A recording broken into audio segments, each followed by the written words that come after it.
له وأشهد أن لا إله إلا الله وحده لا شريك له وأشهد أن محمدا عبده ورسوله صلى الله تعالى عليه وعلى آله وصحبه وسلم تسليما كثيرا يا أيها الذين آمنوا اتقوا الله حق تقاته ولا تموتن إلا وأنتم مسلمون يا أيها الناس اتقوا ربكم الذي خلقكم من نفس واحدة وخلق منها زوجها وبث منهما رجالا كثيرا ونساء واتقوا الله الذي تساءلون به والأرحم إن الله كان عليكم رقيبا يا أيها الذين آمنوا اتقوا الله وقولوا قولا سديدا يصلح لكم أعمالكم ويغفر لكم ذنوبكم ومن يطع الله ورسوله فقد فاز فوزا عظيما أما بعد فإن خير الحديث كتاب الله وخير الهدي هدي محمد صلى الله عليه وسلم وشر الأمور محدثاتها وكل محدثة بدعة وكل بدعة ضلالة وكل ضلالة في النار أعوذ بالله من الشيطان الرجيم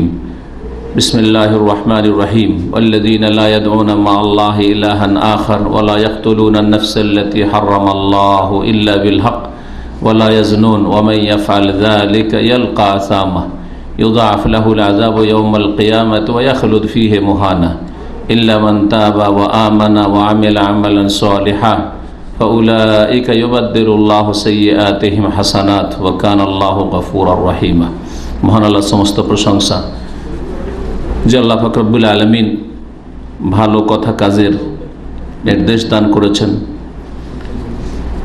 এবং মন্দ কথা কাজ থেকে বারণ করেছেন।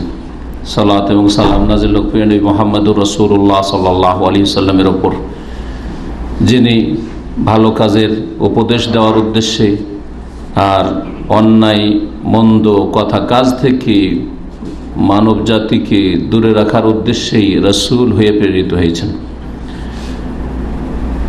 আল আমর বিল মারুফ ওয়ান নাহি আনিল মুনকার, ভালো কাজের নির্দেশ দেওয়া, উপদেশ দেওয়া আর মন্দ কাজে বাধা দেওয়া, এ হচ্ছে সমস্ত আম্বিয়া রসুলগণের দাওয়াত। ভালো কাজ শুরু হয় তাওহীদ থেকে, আর জীবনের প্রতিটি ক্ষেত্রে ভালো কাজ রয়েছে। এইরকমই মন্দ কাজ শুরু হয় শিরক থেকে, আর যতগুলি মন্দ কথা কাজ রয়েছে সবগুলি মুনকার, যেগুলি আল্লাহ পছন্দ করেন না, আল্লাহ রাসূল সাল্লাল্লাহু আলাইহি ওয়াসাল্লাম পছন্দ করেন না, এবং একজন সত্যিকার অর্থে মানুষের মতো মানুষ হলেও সে পছন্দ করতে পারে না। আজকে আমাদের আলোচনা এই অল্প সময়ে, কারণ আজকাল এশার সালাত বিলম্বে হচ্ছে, রাত ছোট, যার ফলে 1 ঘন্টারও কম আমাদের কাছে সময় রয়েছে, এই 50 মিনিট মোটামুটি সময়। এতে আলোচনা হবে ধ্বংসাত্মক কিছু পাপ গুনাহ সম্পর্কে, যে গুনাহগুলি পাপীর ইহকালকে ধ্বংস করে, পরকালকে ধ্বংস করে, সর্বনাশ করে তার দুনিয়াকে এবং দুনিয়ার জীবনকে, সর্বনাশ করে তার আখিরাতের জীবনকে। 10টি গুনাহ নিয়ে আজকে আলোচনা করব। শুরু করব কোরআন কারীমের সূরা ফুরকানের আয়াত নম্বর 68 থেকে। মহান আল্লাহ এই আয়াতটিতে 3টি গুনাহের কথা, 3টি বড় পাপের কথা, কাবিরা গুনাহের কথা, সবচেয়ে বড় কাবিরা এগুলি আল্লাহ রাব্বুল আলামিন এই 3টি গুনাহের কথা উল্লেখ করেছেন। মহান আল্লাহ ইরশাদ করছেন, তার আগের প্রসঙ্গ হচ্ছে ওয়া ইবাদুর রহমান আল্লাযীনা ইয়ামশুনা আলাল আরদি হাওনা। সূরা ফুরকানের শেষ রুকুর প্রথম আয়াতে আল্লাহ পাক রব্বুল আলামিন মহান দয়াময়, যিনি আল্লাহ, তার সৎকর্মশীল নেক বান্দাদের গুণাবলী বর্ণনা করা শুরু করেছেন, এবং তারপরে বেশ কিছু ইতিবাচক গুণ, ভালো গুণ, যেগুলি আল্লাহর নেক বান্দারা করে, যে গুণগুলি তাদের রয়েছে, আর মন্দ দিক যেগুলি এক শ্রেণী মানুষের মধ্যে রয়েছে সেগুলি থেকে বিরত থাকে আল্লাহর নেক বান্দারা। এই 2 রকম কথা মহান আল্লাহ এই আয়াতগুলিতে বর্ণনা করেছেন। তার মধ্যে এই আয়াতে রয়েছে ন্যায়ের দিকগুলি, নেগেটিভ। আল্লাহর নেক বান্দা, রহমানের বান্দা যারা সত্যিকার, যারা জান্নাতি, যাদের জন্য আল্লাহ রাব্বুল আলামিন জান্নাত তৈরি করে রেখেছেন, তারা এই কাজগুলি করে না। এই 3টি কাজের কথা মহান আল্লাহ বর্ণনা করছেন। ওয়াল্লাযীনা লা ইয়াদউনা মা আল্লাহি ইলাহান আখার, রহমানের বান্দা ওরা যারা আল্লাহর সাথে অন্য কোনো উপাস্যকে ডাকে না, আল্লাহ ছাড়া কাউকে ডাকে না, আহ্বান করে না। ডাকা মানে শুধু ডাকা না, কোরআন কারীমের ভাষায় যেখানে অথবা হাদিসের ভাষায় যেখানে বলা হয়েছে আল্লাহ ছাড়া অন্যকে আহ্বান করা, আহ্বান ছাড়াও যতগুলি শিরকের দিক রয়েছে, আহ্বান করে না কিন্তু সিজদা করে, আহ্বান করে না কিন্তু ঝুঁকে রুকু করে, আহ্বান করে না, আহ্বান করা মানে দোয়া করা, ডাকা, কিন্তু মান্নত করে আল্লাহ ছাড়ানোর জন্য, জবাই করে আল্লাহ ছাড়ানোর জন্য। হ্যাঁ, এইরকম বহু শিরকের দিক রয়েছে, কথা এবং কাজের মাধ্যমে বহু রকমের শিরক রয়েছে। অন্তরেও শিরক করে মানুষ, মুশরিকরা কথাতে তাদের শিরক করে আর কাজেও শিরক করে। যে কোনো রকমের শিরকে বোঝানো হয়েছে ওয়াল্লাযীনা লা ইয়াদউনা মা আল্লাহি ইলাহান আখারা দিয়ে। কখনো শুধু শাব্দিক অর্থ বুঝবেন না যে আল্লাহ ছাড়া অন্যকে ডাকা শুধু শিরক না, অন্যকে যেমন ডাকা শিরক তেমনি অন্যকে অন্যান্য যে ইবাদতগুলো রয়েছে কোনো একটি ইবাদত সামান্য দেওয়াও শিরক। যে কোনো রকমের ইবাদত হোক না কেন, অসাধারণ ভয় করা, যে ভয় একমাত্র আল্লাহকে করবেন, অসাধারণ ভয়। গাইবী সাহায্যের আশা করা, ডাকেন না কিন্তু গাইবী মদদ পাওয়া যায়, অদৃশ্য থেকে আমাদের হেফাজত হয়। প্রত্যেক গ্রামে গ্রামের, হ্যাঁ, গ্রামের কিনারায় কিনারায় কি রয়েছে, গৌস কুতুবরা বসে আছে আর ওই গোটা গ্রামকে ধরে আছে। ও তো ডাকে না, হয়তো আল্লাহ ছাড়া অন্যকে ডাকে না, কিন্তু মনে করে যে গৌস কুতুবরা এই গ্রামটাকে, এই এলাকাটাকে ধরে আছে, না হলে আল্লাহ পাক রব্বুল তাদের পাপের কারণে, ভুলের কারণে ধ্বংস করে দিবেন। এরা গায়ে জোর দিয়ে ধরে আছে, আল্লাহকে ধ্বংস করতে দিচ্ছে না। মুশরিক, বড় শিরক। যদি আল্লাহ ছাড়া অন্যকে ডাকে না, কখনো ইয়া গৌস বলে ডাকে না, ইয়া খাজা বলে ডাকে না, হ্যাঁ, না রামকৃষ্ণ ডাকে, না দরগা ডাকে না, আল্লাহ ছাড়া অন্য কাউকে ডাকে না, কিন্তু অন্য অন্য শিরক করে, একই রকমের শিরক। সেই জন্য যেখানে বলা হয়েছে কোরআন এবং হাদিসের ভাষায় যে আল্লাহ ছাড়া অন্যকে ডাকা, সেটা যে কোনো রকমের শিরক হতে পারে। রহমানের বান্দারা আল্লাহ ছাড়া অন্যকে ডাকে না, অর্থাৎ শিরক করে না, শিরক মুক্ত, ওরা হচ্ছে রহমানের বান্দা। তৌহিদ প্রতিষ্ঠা করে তাহলে তারা আল্লাহর বান্দা। আর যদি তৌহিদকে কায়েম না করে, তৌহিদের জায়গায় কোনো কোনো ক্ষেত্রে শিরক থাকে, তাহলে শয়তানের বান্দা, শয়তানের বান্দা। তাহলে সবচেয়ে বড় অপরাধ মহান আল্লাহ এই আয়াতে বলছেন শিরক। দ্বিতীয় অপরাধ ওয়ালা ইয়াকতুলুনা আন-নাফসাল্লাতী হারামাল্লাহু ইল্লা বিল হক। আর এমন কোন ব্যক্তিকে, মানুষকে খুন করে না, যে কোনো মানুষ, মুসলিম হোক আর অমুসলিম হোক। আসল হচ্ছে যে মানুষের জান মাল সুরক্ষিত, হ্যাঁ, খুন করা হারাম, যদি তার মধ্যে এমন কোনো অপরাধ না পাওয়া যায় যে অপরাধে তার রক্ত হালাল হইতে পারে। এমন কোনো ব্যক্তিকে খুন করে না আল্লাতী হারামাল্লাহ, যাকে খুন করা আল্লাহ হারাম করেছেন, ইল্লা বিল হক, তবে নাই সঙ্গত হলে, আল্লাহ যদি বলেন যে একে খুন করার আল্লাহ অধিকার দিচ্ছেন, তাহলে সেই ক্ষেত্রে, যেমন নবী কারীম সাল্লাল্লাহু আলাইহি ওয়াসাল্লাম 3টি ক্ষেত্র বলেছেন, আর ওইদিকে বেশি যাচ্ছি না। দ্বিতীয় অপরাধ তাহলে খুন করা এই আয়াতে। ওয়ালা ইয়াজনুন, আর রহমানের বান্দারা জেনাও করে না, বরং জেনার কাছেও যায় না। জেনা করা তো দূরের কথা, জেনার কাছেও যায় না। তাহলে এখান থেকে তৃতীয় পাপ জানলাম, সেটা হচ্ছে জেনা। এগুলি হচ্ছে বড় কাবিরা গুনাহ, শিরক, খুন করা আর জেনা। এই আয়াত দিয়ে শুরু করলাম।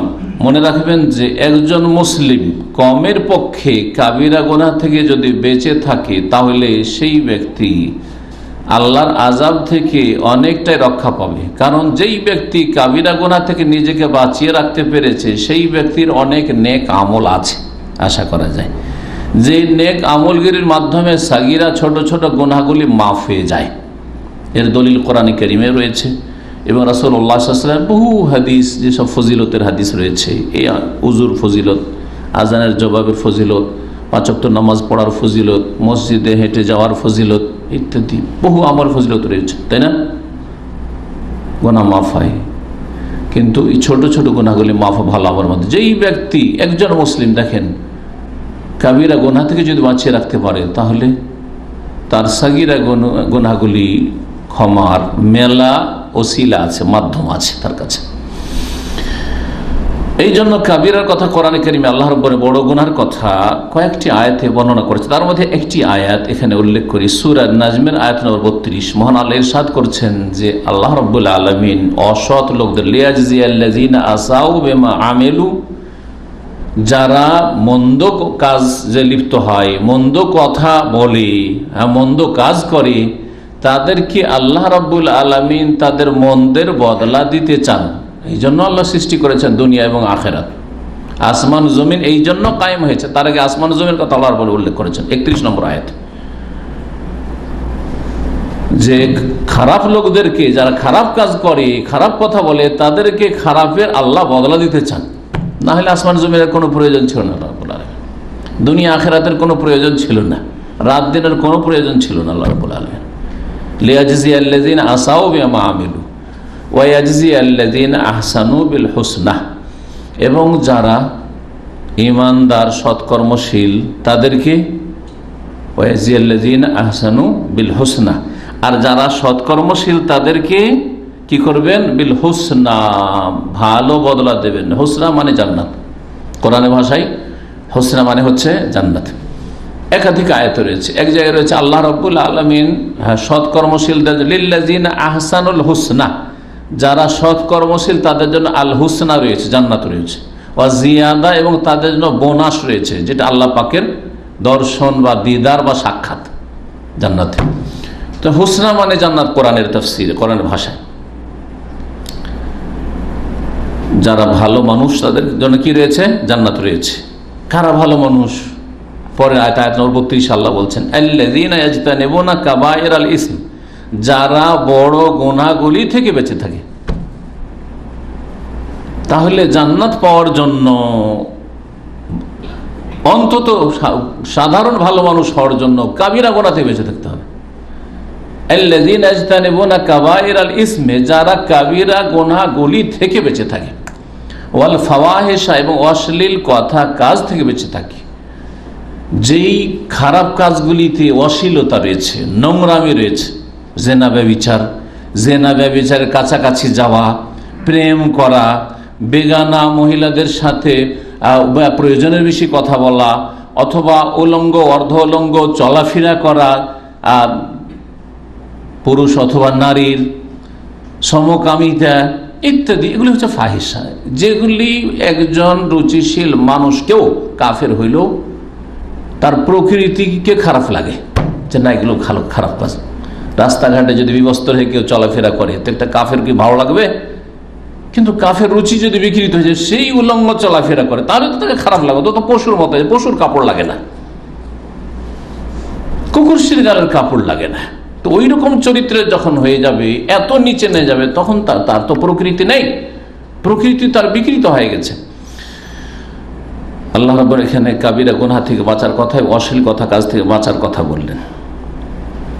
আল্লাহ রাব্বুল যেন আমাদেরকে কাবিরা সাগীরা সমস্ত গুনাহ থেকে বেঁচে থাকার তৌফিক দান করেন। ইমাম গাজ্জালী রাহমাতুল্লাহ আলাইহি, তার অনেক খেদমত রয়েছে, ভালো দিক রয়েছে, আবার তার মধ্যে তাসাউফ সুফিইজম ঢুকে যার কারণে তার কিতাব ইহয়াউল উলুমে অনেক আকীদাগত গুমরাহি রয়েছে। একজন আলেমে দ্বীনকে যে কোনো আলেমের ক্ষেত্রে ন্যায় বিচার কায়েম করতে হবে, শুধু আলেমের ক্ষেত্রে যে কোনো বিষয়। ওয়াকিমুল ওয়াজনা বিল কিসত ওয়ালা তুখসিরুল মিজান, আল্লাহ বলছেন যে ন্যায়ের দাড়ি পাল্লা ঠিকভাবে কায়েম করবে। যে যতটা ভালো তাকে ততটা ভালো বলতে হবে, আর যে যতটা খারাপ তাকে ততটা খারাপ বলতে হবে। কিন্তু আপনি যাকে ভালোবাসেন তার জন্য এইভাবে দেখেন, এদিক দেখেন না, ও সবগুলি ভালো দেখছেন, তার খুব ভালোবাসেন, সেজন্য এদিকে খারাপ বলেছে একটাও দেখছেন না, সব ভালো ভালো আর ভালো, তাই না? আবার যাকে খারাপ লাগে দেখতে, এইভাবে এদিকে ভালো বলেছে একটাও দেখেন না, সব খারাপ দেখছে, এর খারাপ ছাড়া কিছুই নেই। এই হচ্ছে অধিকাংশ মুসলিমদের চরিত্র আজকাল।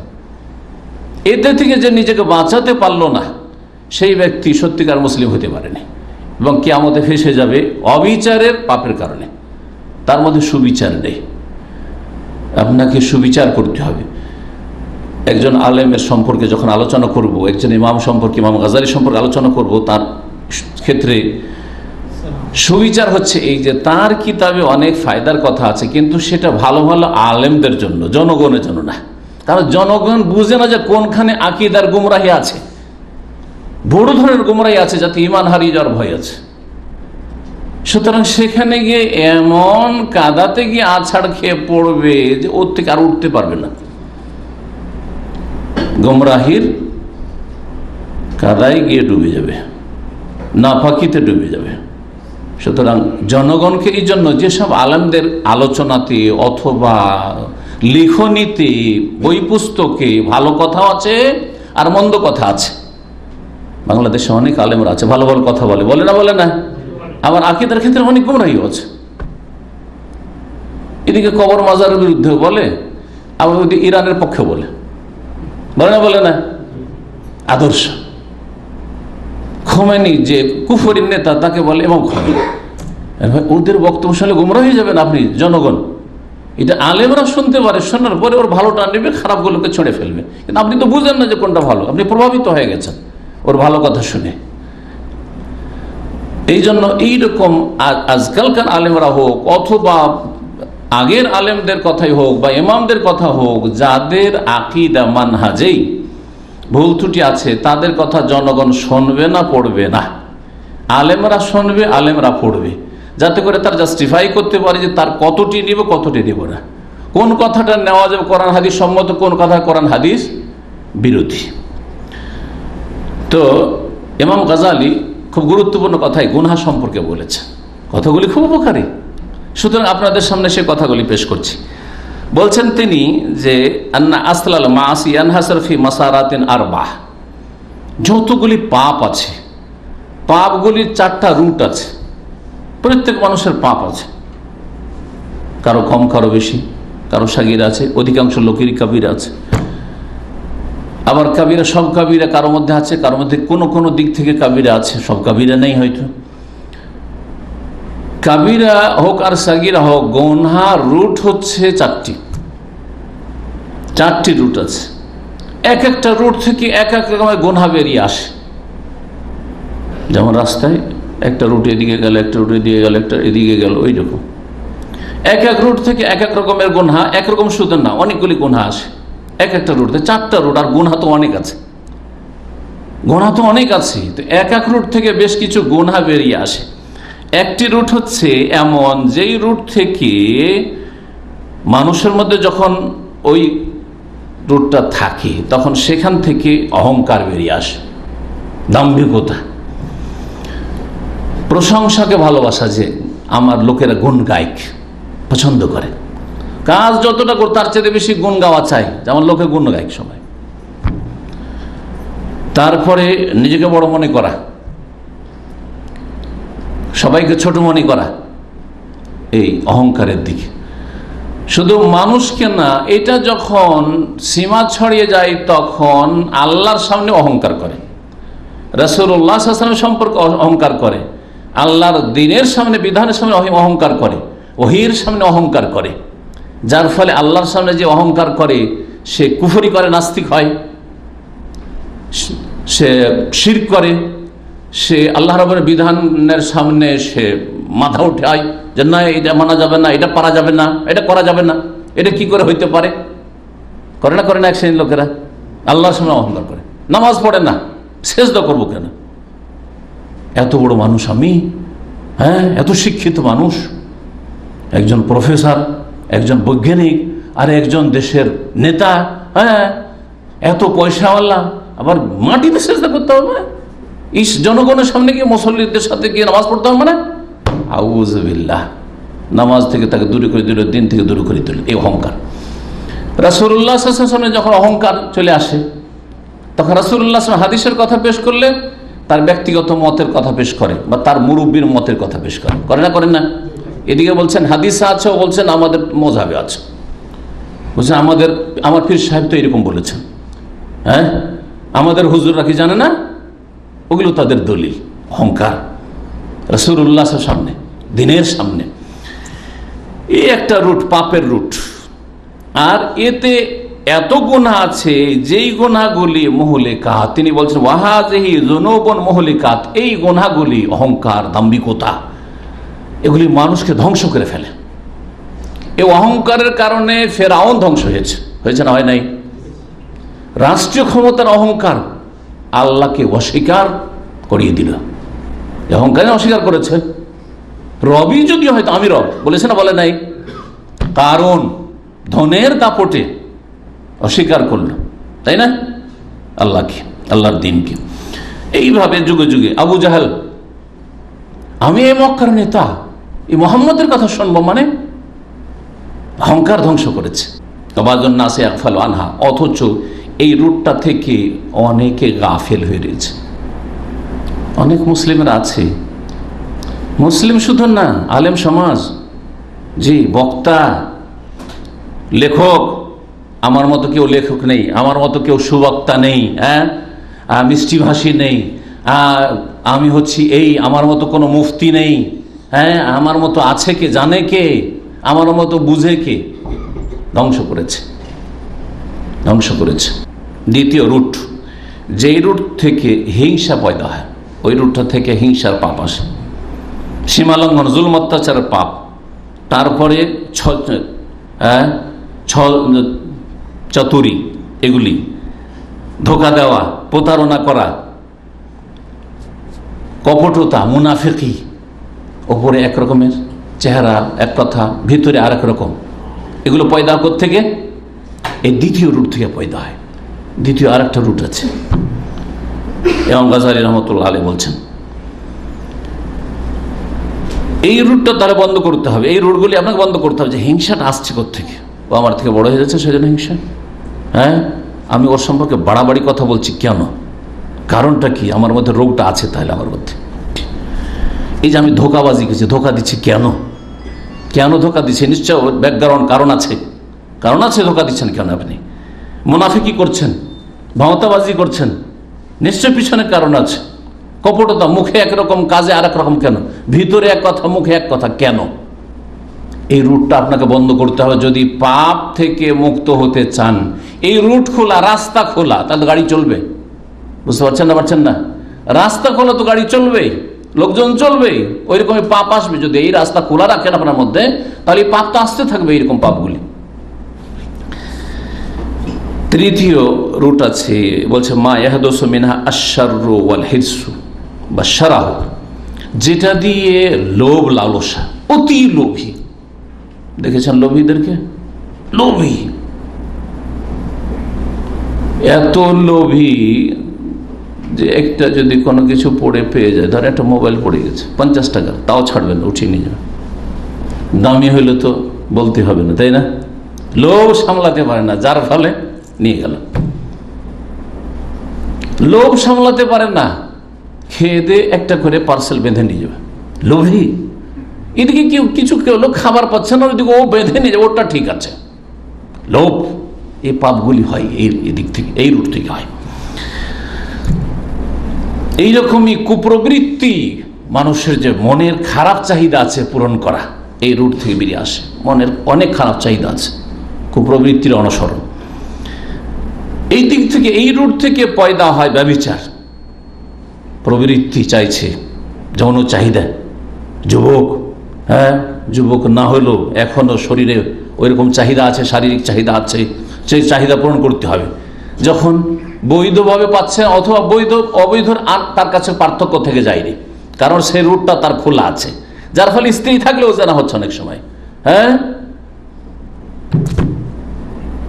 এই জেনা হয়, চুরি কেন করে? লোভ সামলাতে পারছে না। আমার চাকরি দিয়ে আর আমার যে ইনকাম, আমার যে জমি জায়গা, এটা দিয়ে তো বড় লোক হওয়া যাবে না, সুতরাং চুরি করতে হবে। সে ব্যক্তির চুরি হোক, কারো বাড়ির চুরি হোক, অথবা জনগণের চুরি হোক, আর দেশের সম্পদ চুরি হোক, আর সরকারি সম্পদ চুরি হোক, নেতাদের যেমন আছে। লোভী অনেক বেশি। চতুর্থ রুট, যেই রুট থেকে সৃষ্টি হয় মা ইয়াহদুসু মিনহু আল গাদাব, ক্রোধ, রাগ। এই রুট যদি খোলা রাখেন, আপনার মধ্যে রাগ পয়দা হয়, একটুতে রাগ, আর রেগে গেলে আর পড়তে চাই না, চট করে উঠে আর দেরিতে পড়ে, সবচেয়ে খারাপ রাগ। তাড়াতাড়ি উঠে আর পড়ে দেরিতে, এই রাগ সবচেয়ে খারাপ।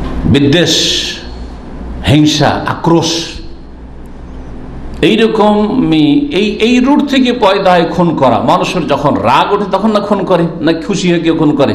রাগ, ক্রোধ থেকে, আক্রোশ থেকে, মারামারি, খুনাখুনি, এইরকমই ছিনতাই, বেঈমানি ইত্যাদি, জবরদখল, এগুলি হয় এই রুট থেকে। 4টি রুটের কথা বলেছেন। এই 4টি রুটকে আপনার জীবনে যদি বন্ধ করে দিতে পারেন, এই গুনাহগুলি কেন হচ্ছে, আমি এই স্বার্থই বাধ্য, আমি আমার রাগটা উঠতেই দেব না, বন্ধ হয়ে যাবে। আমার লোভ যা আল্লাহ দিয়েছে তাতে সন্তুষ্ট থাকবো। হ্যাঁ, অবৈধ কোনো লোভ একটুও রাখবো না। হ্যাঁ, আল্লাহর দান, আমাকে যা দিয়েছেন আল্লাহ, আর ওকে যা দিয়েছে তাও আল্লাহ, সুতরাং সেটা আমার নয় আর আমারটা তার নয়, সুতরাং হিংসা হবে না, হিংসা হবে না, ইত্যাদি ইত্যাদি। যাই হোক, ধ্বংসাত্মক গুনাহ অনেক আছে, তবে নবী করিম সাল্লাল্লাহু আলাইহি সাল্লামের একটি হাদিসে এই শব্দটি ব্যবহৃত হয়েছে, যে হাদিসটি সব শেষে বলবো ইনশাআল্লাহ, মনে করিয়ে দেবেন যদি ভুলে যেত। ধ্বংসাত্মক গুনাহ, তোমরা ইজতানিবু সাবআল মুবিকাত, 7টি ধ্বংসাত্মক গুনাহ থেকে বেঁচে থাকো। প্রথম গুনাহ কোরআনের আয়াত, যে সূরা ফুরকানের আয়াত নম্বর 68 বললাম, আর এই হাদিসের আলোকে দুটোই এই ক্ষেত্রে এক, আয়াত এবং হাদিস, সেটা হচ্ছে আল্লাহর সাথে শিরক করা, শিরক করা অথবা শিরকের সমতুল্য গুনাহ। শুধু শিরক করা না, শিরকের সমতুল্য গুনাহ রয়েছে। শিরকের সমতুল্য হচ্ছে কুফর বিল্লাহ, আল্লাহর সাথে কুফরি করা, আল্লাহকে অস্বীকার করা, আল্লাহর অস্তিত্বকে অস্বীকার করা, আল্লাহর গুণকে অস্বীকার করা, আল্লাহ রাব্বুল আলামিনের যে কোনো এমন কিছু, আল্লাহ রাব্বুল জাতের ক্ষেত্রে, সত্তার ক্ষেত্রে, অথবা গুণাবলীর ক্ষেত্রে, রুবুবিয়াতের ক্ষেত্রে, উলুহিয়াতের ক্ষেত্রে, আসমা সিফাতের ক্ষেত্রে, অথবা আল্লাহ রাব্বুল আলামিনের দ্বীনের ক্ষেত্রে স্পষ্ট কোনো বিধানকে অস্বীকার করা কুফর কিনা? একজন লোক শিরক করে, প্রতিমাকে সেজদা করে, আর একজন লোক দরগাকে সেজদা করে, মাজারে সেজদা করে, সমান না পার্থক্য আছে? সমান। আর একজন লোক আল্লাহকে অস্বীকার করে, সমান না পার্থক্য আছে? সমান। মানে ইসলাম থেকে বহিষ্কৃত এবং সবচেয়ে বড় অপরাধের দিক থেকে সমান।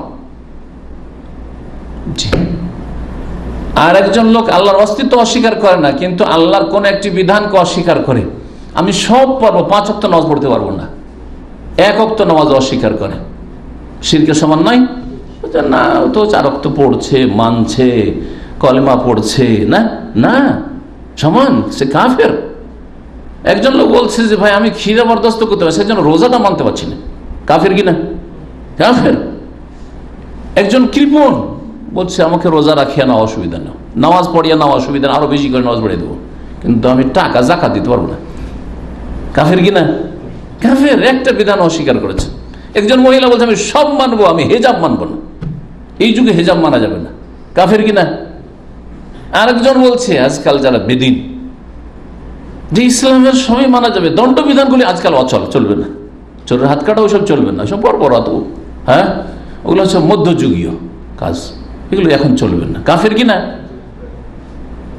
মুশরিকের সমান, কোনো পার্থক্য নেই। মহান আল্লাহ শিরক সম্পর্কে কোরআনে কারীমে অনেক আয়াত রয়েছে। একটি আয়াত বলি, সূরা মায়েদার আয়াত নম্বর 72, মহান আল্লাহ ইরশাদ করেছেন, ইন্নাহু মান ইউশরিক বিল্লাহি ফাকাদ হারামাল্লাহু আলাইহিল জান্নাহ। জেনে রাখো, যারা আল্লাহর সাথে শিরক করে তাদের জন্য আল্লাহ জান্নাতকে হারাম করেছেন। ওয়া মাওয়াহুন নার, তার বাসস্থান হচ্ছে জাহান্নাম। ওয়া লিল জালিমিনা মিন আনসার, আর জাহান্নাম যে বাসস্থান হয়ে গেল, তো কেউ উঠাবার তো থাকতে পারে, সুপারিশ তো ভাবতে পারে যে সুপারিশ করে 5 ওয়াক্ত নামাজ পড়েছে, রোজা রেখেছে, যাকাত দিয়েছে, নেক কাজ, মেলা নেক কাজ করেছে, তাহাজ্জুদ পড়েছে, যদি কবরে সেজদাই করে মারা যায়, শিরকি কুফরি এইসব আকীদা নিয়েও মারা যায়, তো কি নবীর সুপারিশ পাবে না? আল্লাহ বলছেন আমালিজ জালিমিনা মিন আনসার। এই এত বড় জালেম মুশরিক যে এর জন্য কোনো আনসার, সাহায্যকারী, সুপারিশকারী কেউ নেই, কেউ সুপারিশ করতে পারবে না। ফামা তানফাহুম শাফাআতুশ শাফিঈন, সূরাতুল মুদ্দাসসির আল্লাহ বলছেন, কোন সুপারিশকারী সুপারিশ কাজে আসবে না এদের ক্ষেত্রে।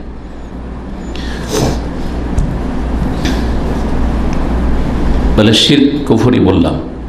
আরেকটি গুনাহ এখানে বলে নি, সেটা হচ্ছে এই শিরকের সমতুল্য সঠিক মতে, এবং সাহাবাই কেরামদের এর ওপর ইজমা ছিল, ঐক্যমত ছিল। এর ওপর কি ছিল? ঐক্যমত ছিল। সাহাবাই কেরামদের মধ্যে কোনো ইখতিলাফ, দুটি মত ছিল না। তা হচ্ছে বেনামাজের মাসলা। যারা নামাজ স্বীকার করে যে ভাই পড়বো, হুজুর দোয়া করেন, হুজুর একটু দোয়া করেন, নামাজটা পড়তে পারি না, শুধু মানছে নামাজ কিন্তু অবহেলা, গাফিলতি, পড়বো, পড়ছি, এখন বয়স আছে, সময় আছে। মুসলিম না কাফের? ইখতিলাফ আছে, দুটো মত আছে, কিন্তু সাহাবাই কেরামদের যুগে ইখতিলাফ ছিল না। 110 হিজরি পর্যন্ত কোনো দ্বিমত ছিল না। সাহাবাই কেরামদের যুগে 110 হিজরিতে শেষ হচ্ছে, পরে ইখতিলাফ শুরু হয়েছে। আর যদি ইখতিলাফ করে উম্মতে যে কোনো ক্ষেত্রে, বিশেষ করে দিনের ক্ষেত্রে, আর দিন হচ্ছে সমস্ত ক্ষেত্রকে সামিল, সুতরাং সব ক্ষেত্রেই ফরুদ্দু ইলাল্লাহ ওয়া রাসূল, কোন দিকে ফিরাতে হবে? ফিরতে হবে আল্লাহ এবং রাসূলের দিকে ফিরে যেতে হবে, অর্থাৎ কোরআন এবং হাদিসের কাছে ফয়সালা চেয়ে নিতে হবে। বেনামাজি মুসলিম না মুসলিম নয়, আমরা দুই দল, দুই দিকে হলে এক দল বলছে যে মুসলিম, কি করে বলেন যে কাফের, মেলা ভালো কাজ করে। আর এক দল বলছে যে না না না না, বেনামাজি কি করে মুসলিম হইতে পারে, কারণ রাসূলুল্লাহ সাল্লাল্লাহু আলাইহি ওয়াসাল্লাম কাফের বলেছেন। হ্যাঁ, সাহাবায়ে কেরামদের ঐক্যমত ছিল যে তারা কাফের। এখন আমাদের বিবাদ মিটাবে কে? আল্লাহ মিটাবেন আর তার রাসূল সাল্লাল্লাহু আলাইহি ওয়াসাল্লাম। কোরআন এবং হাদিসে কোনো একটি জায়গায় এই কথা নেই যে বেনামাজি মুসলিম, এই কথা দেখান তো কোথাও আছে? এই পয়েন্টটা ভালো করে মনে রাখবেন। কোন জায়গায় কোরআনের একটি আয়াত অথবা রাসূলুল্লাহ হাদিস দেখাতে পারবেন না যে বেনামাজি মুসলিম এই কথাটি আছে। স্পষ্ট, পক্ষান্তরে স্পষ্ট হাদিস আছে, ফামান তারাকাহা ফাকাদ কাফারা, যদি কেউ নামাজ ছেড়ে দেয় তাহলে কি হয়ে গেল? কাফারা, কাফের হয়ে গেল। তাহলে যে কাফের বলছে তার কাছে স্পষ্ট দলিল আছে, আর আপনি বলবেন যে না সে ফাসিক মুসলিম, কাফের নয়, আপনার স্পষ্ট দলিল নাই, তাহলে আপনি কমজোর, আপনার মত ঠিক নয়। তো বলছিলাম যে নামাজ ছাড়া এমন অপরাধ, এক ওয়াক্ত ছাড়লেও এত বড় অপরাধ যে মুশরিকের সমান। হরে নামে হরে কৃষ্ণ যে করে তার সমান, ইয়া গৌস যে বলে তার সমান, যে কবর মাজারে সেজদা করে তার সমান, যে নাস্তিক তার সমান। জি হ্যাঁ, সমান অপরাধের সমান, ইসলাম থেকে খারিজ হওয়ার দিক থেকে সমান। বাকি কথা, ইসলাম থেকে খারিজ হয়ে যাওয়ার পরেও কেউ কাছে আছে, কেউ দূরে আছে, এটা হতে পারে না, পারে না। আপনি বলছেন আমি বাড়ির বাইরে আছি, বাড়ির বাইরে কাছেও হইতে পারে, দূরেও হইতে পারে, পারে না?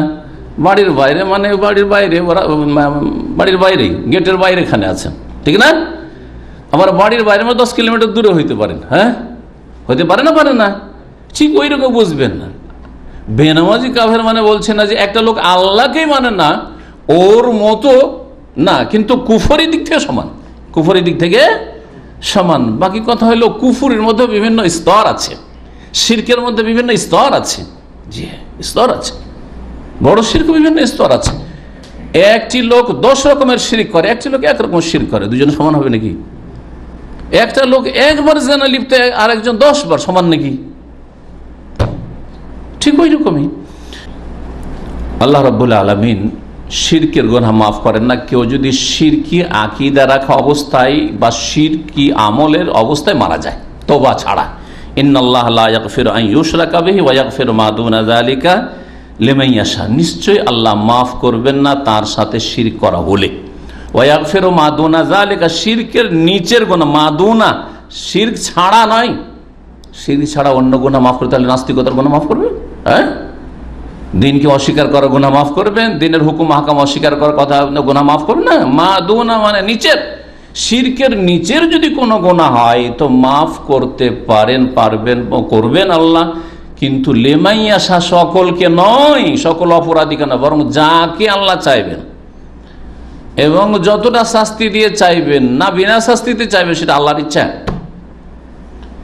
এই আয়াতে সূরা নিসার আয়াত নম্বর 48 এবং আয়াত নম্বর 116, দুই জায়গায় সূরা নিসাতেই রয়েছে। তবে কেউ যদি শিরক করার পরে তওবা করে, শিরক করেছিল, করার পরে তওবা করে নিয়েছে, কবরে সেজদা করতো, মাজারে সেজদা করতো, হিন্দু কত দেবদেবীকে সেজদা করেছে, খ্রিস্টান তৃতীয়বাদে বিশ্বাসী ছিল, মুসলিম হয়ে গেছে, কলেমা পড়ে, মাফ করবেন না? মাফ হবে না? হবে না? সব মাফ হয়ে যাবে। আল ইসলাম ইয়াহদিমু মা কানা ক্বাবলা, ইসলাম গ্রহণ করলে, সঠিক ইসলাম মানলে অতীতের সমস্ত গুনাহ ধ্বংস হয়ে যায়। এই জন্য এই সূরা ফুরকান আয়াত নম্বর 68 পরে, 68, 69, 70 এই আয়াতগুলোতে ইল্লা মান তাবা, শিরক করে, খুন করে, জিনা করে কেউ যদি তওবা করে, মৌখিক তওবা না, ওয়া আমানা, ঈমানে নবায়ন করে, ওয়া আমিলা আমালান সালিহান, এবং ভালো কাজ করে প্রমাণ করে দেয় যে আমি সত্যি সংশোধন করে নিয়েছি, আমি আর সেই খারাপ মানুষ নই, আমি এখন ভালো হয়ে গেছি, আমি আল্লাহর অভিমুখী হয়ে গেছি, আল্লাহর দিকে আমি ছুটছি এখন। ফাউলাইকা ইউবাদদিলুল্লাহু সাইয়্যাতিহিম হাসানাত, তাদের গুনাহগুলিকে আল্লাহ নেকিতে বদলিয়ে দেবেন, রূপান্তরিত করে দেবেন। শিরক অনেক রকমের রয়েছে, তার মধ্যে ভাগ জানেন আপনার, শিরক, বড় শিরক আর ছোট শিরক। বড় শিরক কি করে? ইসলাম থেকে বের করে দেয়। বড় শিরকের পরিণাম চিরকাল জাহান্নামে থাকতে হবে। বড় শিরক মানে ইসলাম থেকে খারিজ এবং চিরকাল, দুনিয়া ইসলাম থেকে খারিজ, তার রক্ত হালাল, এবং বলেন আখিরাতে চিরকালের জাহান্নামী। পক্ষান্তরে ছোট শিরক কাবিরা গুনাহ, শাস্তি হতে পারে আখিরাতে, কিন্তু স্থায়ী শাস্তি না, ইসলাম থেকে বহিষ্কার হবে না। ফাসিক মুসলিম যারা ছোট শিরক করে তারা ফাসিক, গুনাহগার মুসলিম, অন্য কাবিরা গুনাহকারীদের মতো। বড় শিরক অনেক রকমের রয়েছে, তার মধ্যে আল্লাহ ছাড়া অন্যের জন্য জবাই করা, আল্লাহ ছাড়া অন্যের জন্য মান্যত করা, এইরকমই জাদু কাজকর্ম, এই যে দুয়া তাবিজ বলে, এগুলি হচ্ছে শিরকের অন্তর্ভুক্ত। এইরকমই তাবিজে বিশ্বাস হয় যে তাবিজই সুস্থ করে বা তাবিজই রক্ষা করে, এরকম মনে করা। কবর পাকা করে তার কাছ থেকে চাওয়া, কোনো কবরবাসী থেকে ফরিয়াদ করা ইত্যাদিতে তারা মানুষের প্রয়োজন মিটায়, মানুষের ডাকে সাড়া দেয় বা উদ্ধার করতে পারে, পাশে দাঁড়াইতে পারে ওলিয়া উলিয়ারা। এইরকমই আল্লাহর হালালকৃতকে হারাম মনে করা, অথবা হারামকে হালাল মনে করা, হারামকে হালাল মনে করা অথবা হালালকে হারাম মনে করা।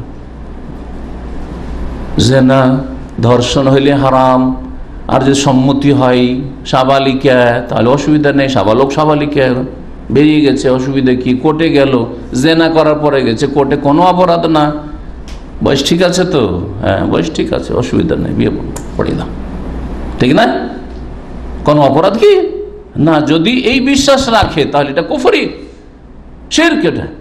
কারণ আল্লাহর বিধানে সম্মতির জেনাও হারাম, আর অসম্মতির ধর্ষণ আর অসম্মতির জেনাও হারাম।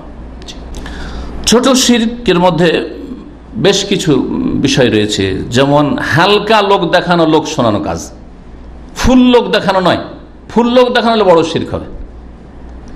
আপনি নামাজ পড়তেন না, কিন্তু আপনার বাসায় চলে গেছে, আমি নামাজ পড়তে যেতেন না, শেখ আছে তো যেতেই হবে, তো পুরো নামাজটা কার জন্য?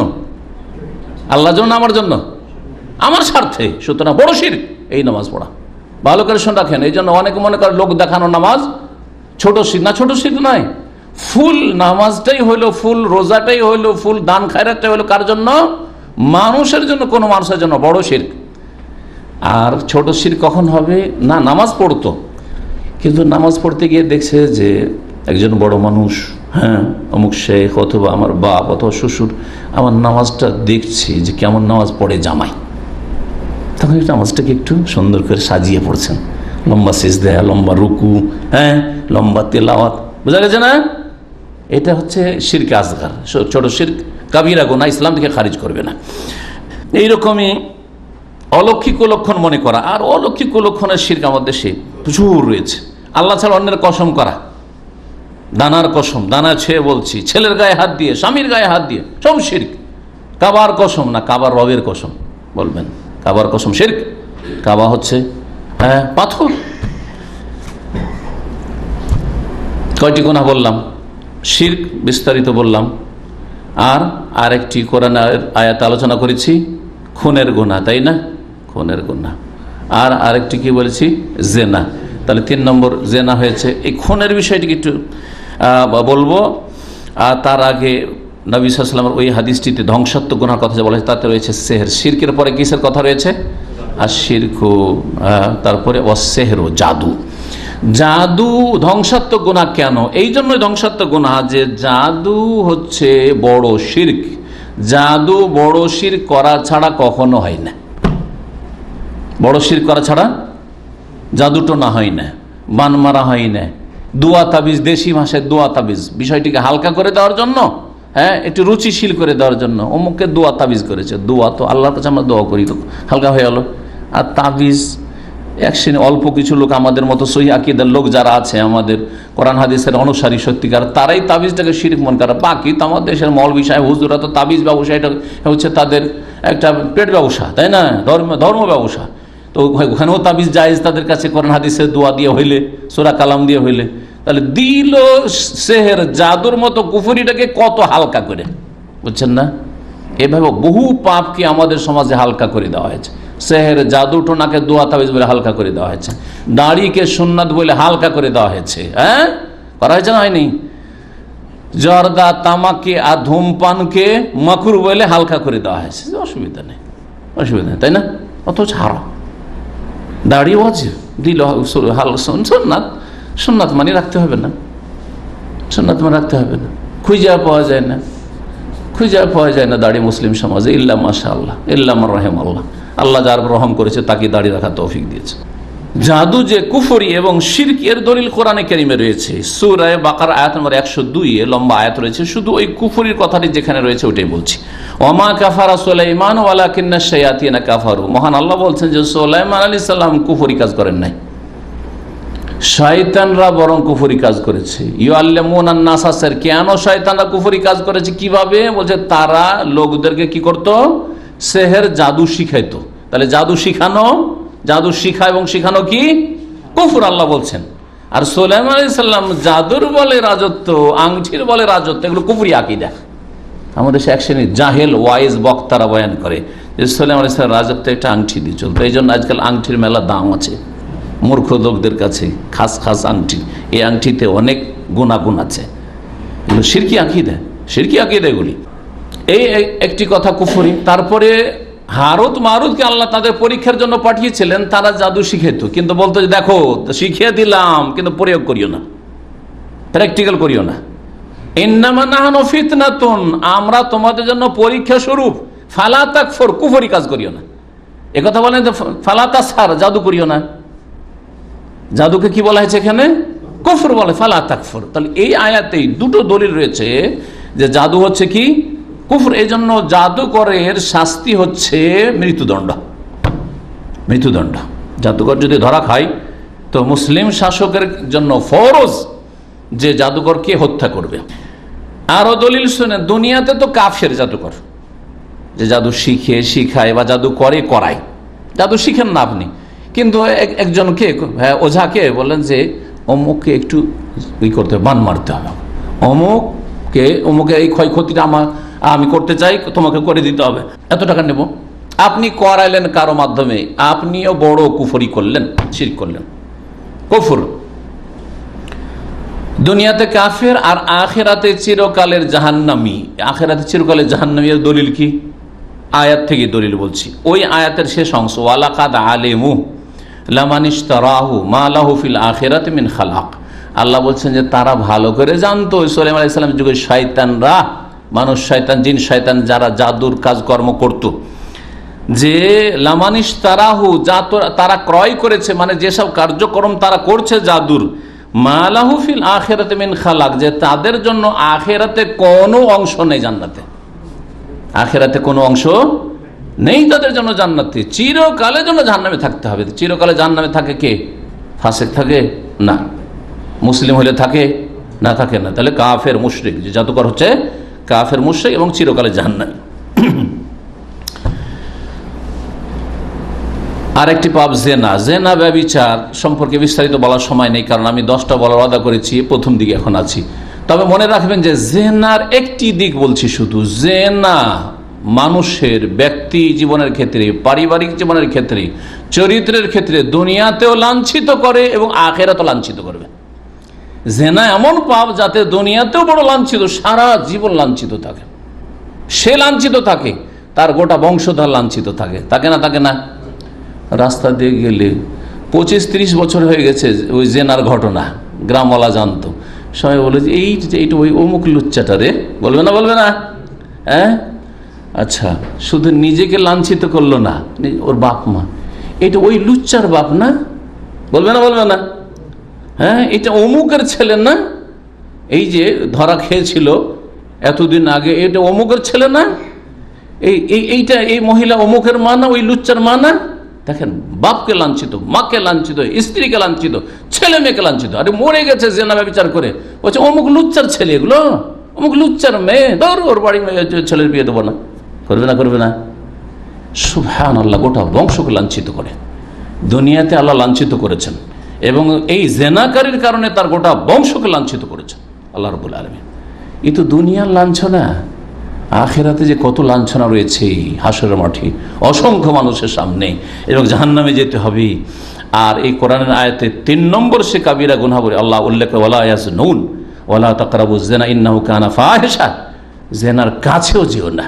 এখানে গেলে এই কথা বাড়াইলেই আমার এই মেয়ের সাথে খারাপ একটা নিয়ত হইতে পারে, কথাই বাড়াবো না, এখানে শেষ, অফ, টেলিফোন ধরবো না, এর জবাব দেব না, চ্যাটিং করব না, হ্যাঁ, ফেসবুকে এইসব মহিলাদের কোনো কথার উত্তর দেব না ইত্যাদি। যদিও অফার, তারপরেও না। কিন্তু আজকাল অনেক অসৎ লোকরা রয়েছে, কিছু ইসলাম চর্চা করে, আবার জেনার কাছে এমনভাবে চলে যায় যে ফিরে আসা মুশকিল হয়ে যায়, ফিরে আসা মুশকিলে বড় জেনায় লিপ্ত হয়ে যায়। আল্লাহ পাক রব্বুল আমাদের জন্য হেফাজত করেন, এবং সমস্ত রকমের পাপ থেকে আল্লাহ যেন আমাদের বাঁচিয়ে রাখেন। 4টি গুনাহ বললাম, তাই না? সেহের জাদুর মতোই হচ্ছে আরেকটি অপরাধ, সেটা বলে 5টা পুরা করে দিই। সেটা হচ্ছে জ্যোতিষী বিদ্যা, গণকের কাজ, গণকের পেশা। এটা কুফরি কাজ, শিরকি কাজ। কুফরি শিরক ছাড়া হয় না। মন্ত্র তন্ত্র যেগুলোতে দেবদেবীর নাম থাকে, হ্যাঁ, কুফরি শিরক থাকে, এবং কোরআন এবং হাদিসে কোরআনে পাকের অবমাননা থাকে, এগুলোর দ্বারা হয়। জি, শিরক কুফরি ছাড়া সেহরও হয় না, আর এই গণকদের পেশা জ্যোতিষী বিদ্যায় এটাও হয় না, যার ফলে এটা বড় কুফরি। গণক সম্পর্কে, গণকের কাছে, গণক তো কাফের, কিন্তু গণকের কাছে কেউ যদি যায়, তার সম্পর্কে কি জানা আছে? গণকের কাছে যদি খেল তামাশা করার জন্য যায়, যে দেখি একটু সবাই হাত দেখাইছে, আমিও দেখাই, ও তোমার এখানে এই যে 2টা রেখা দেখছো না, তোমার 2 বিয়ে হবে। ছোটকালে আমাদের এরকম করতো, গ্রামে অঞ্চলে আসতো, বা রাস্তাঘাটে ফুটপাতে বসে আছে, দেখেছেন না? দেখেন নাই? বিদেশ যাচ্ছি, আমার একটু বলেন তো, সৌদি আরবে যাচ্ছি, কি হবে না হবে? ভাগ্য ভালো আছে, যাও যাও যাও। আর একজনকে বলেন না, তোমার ভাগ্য খারাপ, ফিরে আসবে তুমি ব্যর্থ হয়ে। এই পেট ব্যবসা, কুফরি কাজ। যদি কেউ খেল তামাশা করার জন্য রসিকতার ছলে যায়, 40 দিনের ইবাদত করলাম, তুকবাল্লাহু সালাতু 40 ইয়াওমান, নবী করিম সাল্লাল্লাহু আলাইহি ওয়াসাল্লাম বলেছেন। আর কেউ যদি বিশ্বাস করে, আজকাল বড় বড় নেতারা বিশ্বাস করে যে ইলেকশন সামলে ইলেকশনে জিততে পারবো কি পারবো না, এমপি সাহেব এই ইলেকশনে এত টাকা খরচ করে ইলেকশন লড়বো, তো আসতে পারবো কি পারবো না, হ্যাঁ, প্রতিদ্বন্দ্বীকে হারাইতে পারবো কি পারবো না, করে না? ফাকাদ কাফারা বিমা উনজিলা আলা মুহাম্মাদিন সাল্লাল্লাহু আলাইহি সাল্লাম। যেই ব্যক্তি মান আতা কাহিনান আও আরাফান, যেই ব্যক্তি গণক জ্যোতিষীর কাছে যাবে, ফাসাদ্দাকাহু বিমা ইয়াকুল, যা কিছু বললো বিশ্বাস করলো, ফাকাদ কাফারা বিমা উনজিলা আলা মুহাম্মাদিন সাল্লাল্লাহু আলাইহি সাল্লাম, মুহাম্মদ সাল্লাল্লাহু আলাইহি সাল্লামের উপর যা নাযিল হয়েছে তার সাথে, আল কোরআনের সাথে কুফরি করলো, আল কোরআনকে অস্বীকার করলো। আল কোরআন বলছে যে আল্লাহ ছাড়া আসমান জমিনে কেউ গায়েব জানে না। আর এই গণক আর গণকের কাছে যে আশ্রয় নিল গেল জানার জন্য, সে বিশ্বাস করে যে এও বলতে পারে কি ভবিষ্যৎ সম্পর্কে, হারিয়ে যাওয়া বস্তু সম্পর্কে, পালিয়ে যাওয়া বস্তু সম্পর্কে, অদৃশ্য সম্পর্কে জানে, যে যাই সেই মনে করে। আর যে এই কাজ করে ও দাবি করে যে আমি আলেমুল গায়ব। সুতরাং কাফের মুশরিক। তারপরে 5টি হয়েছে না? বেনামাজিটা একটা, শিরক, তারপরে কি বললাম, হ্যাঁ, খুন করা, জেনা করা, হ্যাঁ, সেহর হয়ে গেছে, তারপরে গণক জ্যোতিষীর পেশা হয়েছে, বেনামাজি হয়ে গেছে, 6টা হয়ে গেছে। বোঝা গেছে? 6টা মনে রাখবেন। 7 নম্বর তাহলে বলি, খুন করা হয়ে গেছে। খুন করা সম্পর্কে দলিলগুলি বলিনি, সংখ্যা বলেছি, একটি দলিল বলি। খুন করা সম্পর্কে সূরা নিসার আয়াত নম্বর 93 রয়েছে 5টি শাস্তির কথা। যে কোনো মুসলিমকে খুন করে, মুমিনকে খুন করে, তার জন্য 5টি আযাব রয়েছে, 5টি তার কি রয়েছে? শাস্তি রয়েছে। ওমাইয়াকতুল মুমিনাম মুতাআম্মিদান, যে ইচ্ছা করে কোন মুমিন মুসলিমকে খুন করলো, ফাজাজাউহু জাহান্নাম, তার শাস্তি একটি হচ্ছে জাহান্নাম, খালিদান ফিহা, চিরকাল সেখানে থাকবে, চিরকাল থাকবে। হালাল যদি মনে করে যে তোকে খুন করা হালাল, কোনো অপরাধ হবে না, তাহলে সে চিরকাল জাহান্নামে থাকবে। আর যদি হালাল না মনে করে, আক্রোশে, শত্রুতায়, রাগে খুন করেছে, তাহলে দীর্ঘকাল থাকবে, হাজার হাজার লাখ লাখ বছর থাকবে। খালিদান ফিহা মানে দীর্ঘকাল। যেমন আমরা 20-25 বছর সৌদি আরবে থাকলে দেশে গেলে কি বলে? চিরদিন থেকেই গেলেন বিদেশে, বলে না? বলে না? জি হ্যাঁ, দীর্ঘকাল। খালিদান ফিহা ওয়া গাযিব আল্লাহু আলাইহি, আল্লাহর গজব, তার ক্রোধ হইতে থাকবে, আল্লাহ কখনো তার রাজি হবে না, গজব হইতে থাকবে দুনিয়া আখিরাতে। ওয়া লানাহু, আল্লাহ লানত, রহমত থেকে বঞ্চিত করার ঘোষণা আল্লাহর পক্ষ থেকে।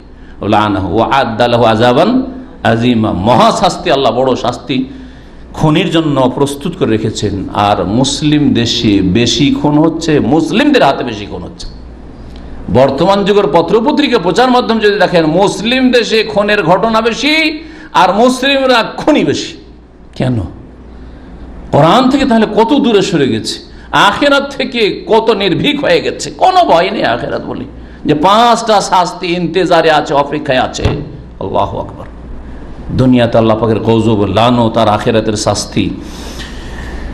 আল্লাহ রাব্বুল আলামিন আমাদের হেফাজত করেন, আমাদের পরিবারের হেফাজত করেন, আমাদের মুসলিম ভাই বোনদের হেফাজত করেন। একজন মানুষকে কেউ যদি খুন করে, সূরা মায়েদার আয়াত নম্বর 32 মহান আল্লাহ ইরশাদ করেছেন, একজন মানুষকে যদি খুন করে তাহলে সে কত বড় অপরাধী হয়। মান কাতালা নাফসান বিগাইরি নাফসিন আও ফাসাদিন ফিল আরদ ফাকান্নামা কাতালান নাসা জামিয়া, একজনকে যদি খুন করে তাহলে সে গোটা মানবতাকে খুন করল। ইসলাম এই আদর্শ শিখায় যে একজন মুসলিম কখনো খুনি হতে পারে না। একজন মানুষকে যদি খুন করে, নাফসান মুসলিমান বলা হয়নি, তাও এখানে মান কাতালা নাফসান বেগাইরে নাফসিন, সে খুনি ছিল না যে কেসাসে তাকে হত্যার বদলে হত্যা করা হয়েছে, হ্যাঁ তার মৃত্যুদণ্ড আসলে আল্লাহ ফরজ না।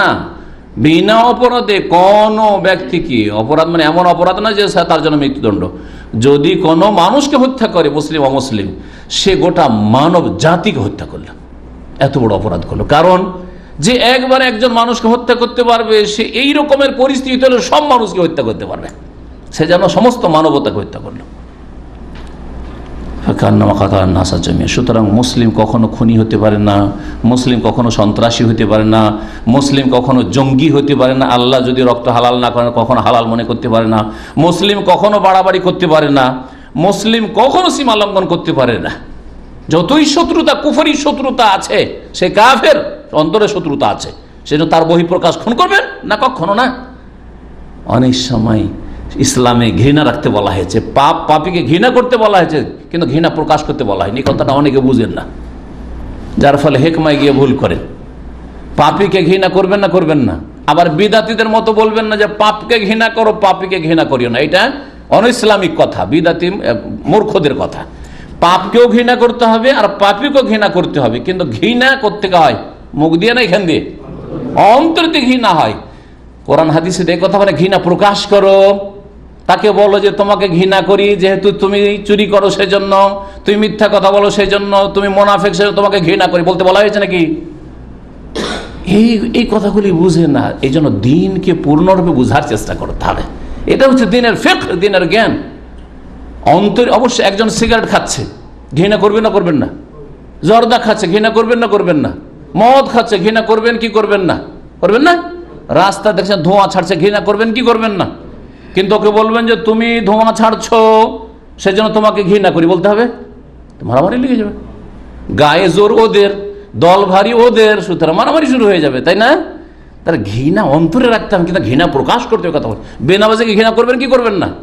আপনার ভাই বেনামাজি, ঘৃণা করবেন কি করবেন না? আপনার বস কফিল বেনামাজি, ঘৃণা করবেন কি করবেন না? অবশ্যই ঘৃণা করো। কিন্তু যদি বলে, কফিলকে বলেন যে তুমি যেহেতু নামাজ পড়ো না সেই জন্য তোমাকে আমি ঘৃণা করি, তো ভাত উঠবে না, উঠবে না? মায়ের খাবেন কি খাবেন না? তাহলে হিকমত শিখবেন সবসময়।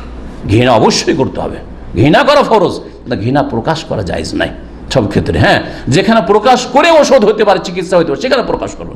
আমার ছোট ভাই, এখানে প্রকাশ করবো যে তোকে আমি ঘৃণা করি, তোকে আমি খেতে দিতে চাই না, এখানে বসতে দিতে চাই না আমার বাড়িতে, তুই নামাজ না পড়লে, অবশ্যই এটা আমার ওষুধ, এই দিয়ে ওকে চিকিৎসা করতে পারবো। কিন্তু যদি দেখি এই দিয়ে আরো রোগ বেড়ে যাবে, তাহলে এই ওষুধ দেওয়া যাবে না, এই ওষুধ দেওয়া যাবে না। কোন ওষুধটা দিতে হবে বুঝতে হবে। কফিলের ক্ষেত্রে, মালিকের ক্ষেত্রে, বসের ক্ষেত্রে আলাদা ওষুধ, আর আপনার স্ত্রীর ক্ষেত্রে আলাদা ওষুধ, ঠিক না? হ্যাঁ, স্ত্রীকে যে ওষুধ আপনি দিচ্ছেন, স্ত্রী যদি আপনাকে ওই ওষুধ দেওয়া শুরু করে তো হবে। আর স্ত্রীকে ওষুধ দিতে পারবেন আপনি? হ্যাঁ, কি ওষুধ দেবেন? যে তোকে একটা দানা খেতে দেবো না তুই যদি নামাজ না পড়িস, পর্দা না করিস। পারবেন না? পারবেন না। আপনার চলবে। স্ত্রী যদি বলে তোমাকে একটা দানা, এই যে ভাত পাক করলাম আমি খাবো, তোমাকে খেতে দেবো না, তাহলে চলবে না? বাড়ি থেকে বের করে দিবে, জালেম বাড়ি থেকে বের করে দিবে। সুতরাং এই ক্ষেত্রে ঘৃণা অবশ্যই রাখতে হবে, কিন্তু প্রকাশ করা যাবে না। কখন ঘৃণা প্রকাশ করা চিকিৎসা হবে আর কখন চিকিৎসা হবে না, রোগকে বৃদ্ধি করে দেবে, এটা আপনাকে একজন ডাক্তারের মতো বুঝতে হবে। নবী করিম সাল্লাল্লাহু আলাইহি ওয়াসাল্লাম বলেছেন, কিয়ামতের সহিহ বুখারী মুসলিম, আউয়ালা মা ইউকযা বাইনান নাস ইয়াউমাল কিয়ামাতি ফিদ-দামা, সর্বপ্রথম কিয়ামতের দিনে হিসাব হবে কি সম্পর্কে? বিচার। হিসাব হবে নামাজের, আর বিচার হবে কিসের? ফিদ-দামায়ে, রক্ত খুনের কেসের বিচার হবে। দেখেন, একদিকে আছে হিসাব। হিসাব যখন শুরু হবে তখন বেনামাজের হিসাব আগে হবে। মুসলিমদের মধ্যে আগে, মুসলিম না কাফের, মুসলিম, চলো তোমাদের এখন হিসাব শুরু, নামাজের হিসাব দাও, ঠিক আছে? আর যখন কেস আসলো, কেসের ব্যাপার আলাদা, কেস একজনের হয় না, দুইজন, হ্যাঁ, বাদী বিবাদী, তাই না? খুন যখন হিসাব হবে, চুরি করেছে কেউ, টাকা পয়সা বেইমানি করেছে কেউ, গাল দিয়েছে কেউ, ঝগড়া করেছে কেউ, আরো কিছু করেছে, মিথ্যা অপবাদ দিয়েছে কেউ, খুন করেছে, কিসের বিচার আগে হবে? ফিদ-দামায়ে, খুনের হিসাব প্রথম কিয়ামতের দিন হবে। সুতরাং সতর্ক সাবধান হবেন, আপনার দ্বারা যেন কোন মুসলিমের বা কোন নিরীহ অমুসলিমের রক্ত যেন প্রবাহিত না হয়, আপনার মাধ্যমে, আপনার ইশারা ইঙ্গিতে কেউ যেন খুন না হয়। সরাসরি যদিও না থাকেন আপনি, কোন রকম ভাবে আপনি ইনভলভ হবেন না তাতে, না হলে কিয়ামতের দিনে ফেসে যাবেন, সেই দিন বিচারে সেই দিনে ফেসে যাবেন। আল্লাহ রাব্বুল আলামিন আমাদের আপনাদের সকলের হেফাজত করেন। কয়টি বললাম? 7 না? 8 নম্বর সুদ খাওয়া, ওয়াকলুর রিবা। সুদ খাওয়া এমন কাবিরা গুনহা, এমন কাবিরা গুনহা যে সুদখোরের বিরুদ্ধে আল্লাহ রাব্বুল আলামিন স্বয়ং যুদ্ধের ঘোষণা করেছেন এবং রাসূলুল্লাহ সাল্লাল্লাহু আলাইহি ওয়াসাল্লামকে যুদ্ধের ঘোষণা করতে বলেছেন। অর্থাৎ রাসূলুল্লাহ সাল্লাল্লাহু আলাইহি ওয়াসাল্লাম যদি থাকতেন আজকে, তাহলে সুদখোরদের বিরুদ্ধে, সুদী ব্যাংকের বিরুদ্ধে যুদ্ধের ঘোষণা করতেন, জিহাদ ফি সাবিলিল্লাহ ঘোষণা করতেন। রাসূলুল্লাহ সাল্লাল্লাহু আলাইহি ওয়াসাল্লামের জামানায় যারা সুদ ছাড়তে চায়নি, মক্কার মুসলিম হয়েছে, বলছে সুদী ব্যবসা ছাড়বো না, আল্লাহ বলেন ফাযানু বিহারবিম মিনাল্লাহি ওয়া রাসূলিহি, ঘোষণা শুনে নাও আল্লাহর পক্ষ থেকে বেহারবিন, যুদ্ধের, ওয়া রাসূলিহি, এবং রাসূল সাল্লাল্লাহু আলাইহি ওয়াসাল্লামের পক্ষ থেকে যুদ্ধের ঘোষণা। রাসূল সাল্লাল্লাহু আলাইহি ওয়াসাল্লামের পক্ষ থেকে যুদ্ধের ঘোষণা জিহাদ ফি সাবিলিল্লাহ, কিন্তু আল্লাহর পক্ষ থেকে যুদ্ধের ঘোষণা কি? আল্লাহর পক্ষ থেকে যুদ্ধের ঘোষণা হচ্ছে আসমানি জমিনি আযাব আর গজবের মাধ্যমে যুদ্ধ। আল্লাহর যুদ্ধের সামনে দাঁড়াবে কি? আল্লাহর তো সব সেনাবাহিনী, আরে মশাও আল্লাহর সেনাবাহিনী, মাছি ও তেলাপোকাও আল্লাহর সেনাবাহিনী, তাই না? হ্যাঁ, কীট পতঙ্গ সব আল্লাহর সেনাবাহিনী। আপনার বিরুদ্ধে আল্লাহর যে কোনো মখলুককে আল্লাহ রাব্বুল আলামিন লাগিয়ে দিতে পারেন এই যুদ্ধে। জি হ্যাঁ, আল্লাহ ধ্বংস করেছে, দুনিয়া আখেরা ধ্বংস হয়ে যাবে সুদখোরদের। এই জন্য সুদখোরদের উপর দুনিয়াতেও আযাব আসে, খুব কষ্ট পেয়ে মারা যায়, খুব কষ্ট হবে। বেশ কিছু সুদখোরকে আমি দেখেছি, এক সময় খুব সুদ ছিল ওদের, গরিবদের কাছ থেকে সুদের টাকা দিয়েছে আর জমি জায়গা বন্ধক রেখে জমি সব বেইমানি করে খেয়েছে, খুব কষ্ট পেয়ে পেয়ে ওই সব লোক মারা গেছে। তো দুনিয়ার বহু রকমের আযাব রয়েছে, এগুলি আল্লাহর পক্ষ থেকে যুদ্ধের ঘোষণা, যা কোরআনে কারিমে আল্লাহ রাব্বুল আলামিন বলেছেন। এই আয়াতগুলি সূরা বাকারা আয়াত নম্বর 275, 76, 77, 78, 79 এই আয়াতগুলিতে রয়েছে। এই আয়াতগুলিতে সুদ সম্পর্কে আলোচনা রয়েছে। সময়ের স্বল্পতার জন্য আমি এখানে ছেড়ে দিচ্ছি। সুদ যারা খায়, চাকরিও আছে আর সুদি টাকাও আছে, বন্ধকের জমির ধান আছে আর নিজের জমিরও ধান আছে। আল্লাহ বলছেন যে ইয়ামহাকুল্লাহুর রিবা, সুদের আয় ইনকামকে আল্লাহ নিশ্চিহ্ন করে দেন, একবার মুছে দেন। আল্লাহর ইয়ামহাকু মানে মুছে দেন, একবার সাফ করে দেন, নিশ্চিহ্ন করে দেবেন, কিছুই থাকবে না। সুদের টাকা আপনি রেখে গেলেন, আপনার ছেলে মেয়েরা ভোগ করতে পারবে না, ধ্বংস করে দেবে আল্লাহ রাব্বুল আলামিন। ওয়ুরবি সাদাকা, দান খেরাত করেন, আল্লাহ বৃদ্ধি করবেন, বাড়াবেন, আল্লাহর উপরে বরকত দেবেন। যাকাত দেন, দান খেরাত করেন, সাদকা করেন, মসজিদ মাদ্রাসা করেন, দিনের দাওয়াতের কাজে খরচ করেন, আল্লাহ বরকত দেবেন তাতে। আল্লাহ যেন আমাদের রুজিতে বরকত দান করেন। কতটি হলো? হ্যাঁ, 8। 9 নম্বর, ইয়েতিমের ধন সম্পদ ভক্ষণ করা। ইয়েতিমের ধন সম্পদ ভক্ষণ করা। সূরা নিসা আয়াত নম্বর 10 আল্লাহ ইরশাদ করেছে, ইন্নাল্লাযিনা ইয়াকুলুনা আমওয়াল ইয়াতামা যুলমা ইন্নামা ইয়াকুলুনা ফি বুতুনিহিম নারা, যারা অন্যায়ভাবে ইয়েতিমের ধন সম্পদ ভক্ষণ করে তারা ইয়েতিমের ধন খায় না, কি খায়? জাহান্নামের আগুন পেটে ভক্ষণ করে, অর্থাৎ জাহান্নামে তাদেরকে নিক্ষেপ করা হবে এবং জাহান্নামের আগুন তাদের খাবার হবে। জি হ্যাঁ, কবরের জীবনেও, বারজাখী জীবনে, আর আখেরাতে জাহান্নামে গিয়েও। তারপরে 9 নম্বর হয়ে গেল না? জি, 10 নম্বর হচ্ছে সতী সাধ্বী রমণীর ওপর মিথ্যা অপবাদ দেওয়া। সতী সাধ্বী রমণীকে মিথ্যা অপবাদ দেওয়া। যদি সত্যিকার অর্থে ব্যভিচারে লিপ্ত থাকে, পুরুষ হোক আর নারী হোক, তাহলে 4 সাক্ষীর মাধ্যমে আপনি বলেন যে হ্যাঁ অমুককে জেনা করতে দেখেছি, 4 জন সাক্ষী লাগবে। এই ক্ষেত্রে সমস্ত কেসের ক্ষেত্রে 2 জন সাক্ষী লাগে, কিন্তু জেনা, ব্যভিচার, সমকামিতা এসব প্রমাণ করার জন্য কি লাগে? 4 জন সাক্ষী লাগে। মান ইজ্জতের কত ইসলামে হেফাজত করা হয়েছে, যাতে করে 2 জন যুক্তি করে একটা মেয়েকে ফাঁসিয়ে না দেয়, একটা ছেলেকে ফাঁসিয়ে না দেয়। কিন্তু 4 জন যুক্তি করা অত সহজ নয়।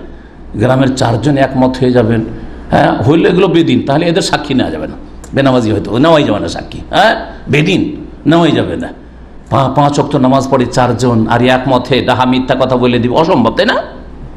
এই মর্মে সূরা নূরের আয়াত নম্বর 23-24 রয়েছে এবং আয়াত নম্বর 4 মিথ্যা অপবাদের ক্ষেত্রে কি বলেছেন আল্লাহ শোনেন। ইন্নাল্লাযী ইয়ারমুল মুহসানাতিল গাফিলাতিল মুমিনাত, যারা সতী সাধ্বী রমণী, মুমিন ইমানদার সতী সাধ্বী রমণীর ওপর মিথ্যা অপবাদ দেয়, যারা এই গুনাহ থেকে, পাপ থেকে, ব্যভিচার থেকে অনবহিত, খবরই নেই, জেনা করা তো দূরের কথা, ওর কাছে যাও জানেই না যে আমার সম্পর্কে কে কি বলছে না বলছে, খবরই নেই, কোনো কানেকশন নেই জেনার সাথে, দিল মিথ্যা অপবাদ। লোয়েনু, যদি এই অপরাধ করে, লোয়েনু ফিদ দুনিয়া ওয়াল আখিরাত, দুনিয়া এবং আখিরাতে লানত হবে। কি হবে? দুনিয়াতে লানত মিথ্যা অপবাদ দেওয়ার জন্য, আখিরাতে লানত। ওয়ালাহুম আযাবুন আযীম, এবং কঠোর শাস্তি রয়েছে। যেই দিন হাত পা অঙ্গ প্রত্যঙ্গ তার বিরুদ্ধে সাক্ষী দেবে। আজকে মিথ্যা সাক্ষী দিয়েছেন যে এই ব্যভিচার করেছে, এ কি খারাপ কাজে দেখেছি, এই মেয়েকে দেখেছি, অমুক জায়গায় আপনার বিরুদ্ধে কালকে আপনার মাথা থেকে পা পর্যন্ত সব কিছু সাক্ষী দেবে, তখন কি করবেন? এই ছিল আয়াত নম্বর 23-24। আর আয়াত নম্বর 4 রয়েছে যারা সতী সাধ্বী রমণীকে মিথ্যা অপবাদ দেয় আর প্রমাণ যদি না করতে পারে, সুম্মা লাম ইয়াতু বিআরবাতি শুহাদা, 4 সাক্ষী না নিয়ে আসতে পারে, তাহলে কি করতে হবে? ফাজলিদুহুম সামানিনা জালদা, দুনিয়াতে দণ্ডবিধান 80টি বেত্রাঘাত করা, 80টি কি করতে হবে? কোড়া লাগাইতে হবে। এক শাস্তি, 3টি শাস্তি রয়েছে। ওয়ালা তাকবালু লাহুম শাহাদাতান আবাদা, জীবনে ওর সাক্ষী কবুল করা যাবে না। একবার মিথ্যা অপবাদ দিয়েছে, আগামীতে যদি মুসলিম আদালতে, ইসলামিক আদালতে সাক্ষী দিই, তার কোনো সাক্ষী নেওয়া হবে না। সাক্ষী একবার নাকচ, রিজেক্ট, চিরকালের জন্য। 2 নম্বর শাস্তি, সারা জীবন ফাসেক হয়ে থাকবে। 3 নম্বর উলাইকা হুমুল ফাসিকুন, ওরাই হচ্ছে ফাসেক। তাদের উপাধি কি? যারা মিথ্যা অপবাদ দেয় তাদের উপাধি হচ্ছে চিরকাল ফাসেক হয়ে থাকবে। তবে যদি তওবা করে খালেস অন্তরে সংশোধন করে নাই, তখন ভিন্ন কথা, ফাসেক আর থাকবে না, সাক্ষী কবুল করা যাবে কিনা এই মর্মে ফুকাহাদের ইখতিলাফ রয়েছে। আরেকটি ধ্বংসাত্মক পাপ এই হাদিসে উল্লেখ করা হয়েছে, সেটা হচ্ছে রণক্ষেত্র, জিহাদ ফি সাবিল ময়দান থেকে পলায়ন করা। সেটাও এখানে বলে দিলাম, 10টা ছাড়া বেশি হলো মনে হয়, 11 হয়ে গেল। এখানে আলোচনা শেষ করছি। হাদিসটা বলি, আবু রাদিয়াল্লাহু তাআলা থেকে বর্ণিত, রাসূলুল্লাহ বলেছেন, ইজতানিবুস সাবাল মুবিক, 7টি ধ্বংসাত্মক গুনাহ থেকে বেঁচে থাকো। কালু ইয়া রাসূলুল্লাহ, সাহাবী, হে আল্লাহর রাসূল, ওমা হুন্না, 7টি ধ্বংসাত্মক গুনাহ কি? বলে আশশিরকু বিল্লাহ, আল্লাহর সাথে শিরিক করা, ওয়াস সিহরু, জাদু, ওয়া কাতলুন নাফসিল্লাতী হারামাল্লাহু ইল্লা বিল হক, অন্যায়ভাবে নিষ্পাপ কোনো ব্যক্তিকে, নির্দোষীকে হত্যা করা, ওয়াকুলুর রিবা, সুদ খাওয়া, ওয়াকুলু মালিল ইয়াতীম, ইয়াতীমের ধন সম্পদ ভক্ষণ করা, ওয়া তাওয়াল্লি ইয়ামা জাফ, আর রণক্ষেত্র জিহাদ ফি সাবিলিল্লাহ থেকে কাফেরকে পিঠ দেখিয়ে পলায়ন করা। যখন সত্যিকার জিহাদ ফি সাবিলিল্লাহ হবে, সেটা শাসকের নেতৃত্ব হবে। ওয়াকাযফিল মুহসানাতিল মুমিনাতিল গাফিলাত, আর সতী সাধ্বী রমণীকে মিথ্যা অপবাদ দেওয়া। এই 7টি ধ্বংসাত্মক গুনাহ এই হাদিসে বলা হয়েছে। সহিহ বুখারী মুসলিমের হাদিস, হাদিস নম্বর সহিহ বুখারী 2560 এবং সহিহ মুসলিমে 129 নম্বর হাদিস। আল্লাহ রাব্বুল সমস্ত পাপ থেকে আমাদেরকে বেঁচে থাকার তৌফিক দান করেন, কাবীরা সাগীরা থেকে আমাদেরকে আল্লাহ যেন দূরে রাখেন। আল্লাহ রাব্বুল আমাদেরকে চরিত্র গঠনের তৌফিক দান করেন। আল্লাহ রাব্বুল আলামিন তাঁর হক আদায় করার তৌফিক দান করেন। তাঁর রাসূল সাল্লামের হক সুন্দরভাবে আদায় করা তৌফিক দান করেন, তার বান্দাদের মখলুকের হক আদায় করা তৌফিক দান করেন। আল্লাহ রাব্বুল আমাদের সমস্ত অতীতের গুনাহ খাতা মাফ করে দেন, নেক আমলে তৌফিক দান করেন, মন্দ কথা কাজ থেকে আল্লাহ পাক যেন বাঁচিয়ে রাখেন। রব্বানা আতিনা ফিদ দুনিয়া হাসানা ওয়া ফিল আখিরাতি হাসানা ওয়া কিনা আযাবান নার। রব্বানা যালামনা আনফুসানা ওয়া ইল্লাম তাগফির লানা ওয়া তারহামনা লানাকুনান্না মিনাল খাসিরিন। সুবহানা রাব্বিকা রাব্বিল ইজ্জাতি আম্মা ইয়াসিফুন ওয়া সালামুন আলাল মুরসালিন ওয়ালহামদুলিল্লাহি রাব্বিল আলামিন। সুবহানাকা আল্লাহুম্মা ওয়া বিহামদিকা আশহাদু আল্লা ইলাহা ইল্লা আনতা আস্তাগফিরুকা ওয়া আতুবু ইলাইক। كتاب الله دستوري وخير الخلق أسوتنا بسنته انجلى نوري لهدي